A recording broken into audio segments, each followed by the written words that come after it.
श्री शिवाय नमस्तुभ्यम। जय श्री राम। राधे राधे दोस्तों। सनातन धर्म में प्राचीन काल से पूजा पाठ को महत्व दिया जाता है। धार्मिक मान्यता के मुताबिक जब मंदिरों में घंटी बजाई जाती है तो मंदिर में स्थापित भगवान की प्रतिमा में चेतना जागृत होने लगती है। मंदिर में घंटी बजाने से नकारात्मक शक्तियां दूर होती हैं।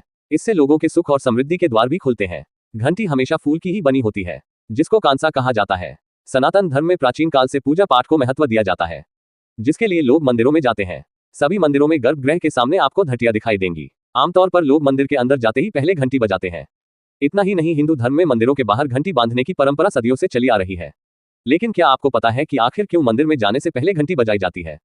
तो चलिए आज हम आपको इस रिपोर्ट में बताते हैं। दरअसल सुबह और शाम के समय मंदिरों में पूजा और आरती होती है।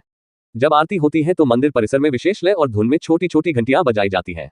धार्मिक मान्यता के मुताबिक जब मंदिरों में घंटी बजाई जाती है तो मंदिर में स्थापित भगवान की प्रतिमा में चेतना जागृत होने लगती है। उस दौरान पूजा पाठ करना काफी फलदायी माना जाता है। इतना ही नहीं, पुराणों में भी बताया गया है कि मंदिर में घंटी बजाने से मनुष्य के कई जन्मों का पाप खत्म हो जाता है।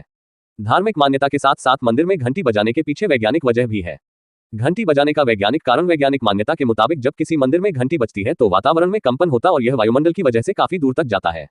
उस दौरान जहां तक घंटी की आवाज सुनाई देती है वहां आसपास जीवाणु विषाणु सब खत्म हो जाते हैं, जिससे मंदिर और उसके आसपास का वातावरण भी शुद्ध होता है। इतना ही नहीं, धार्मिक मान्यता के मुताबिक मंदिर में घंटी बजाने से नकारात्मक शक्तियां दूर होती हैं।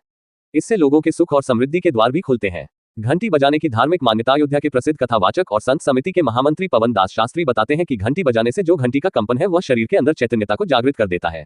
दूसरी बात यह है, हम जिस देवता का दर्शन करने जा रहे हैं उस देवता में भी चैतन्यता का संचार हो जाए।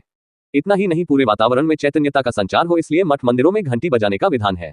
घंटी हमेशा फूल की ही बनी होती है, जिसको कांसा कहा जाता है। उसके कंपन से सबको चैतन्यता मिलती है।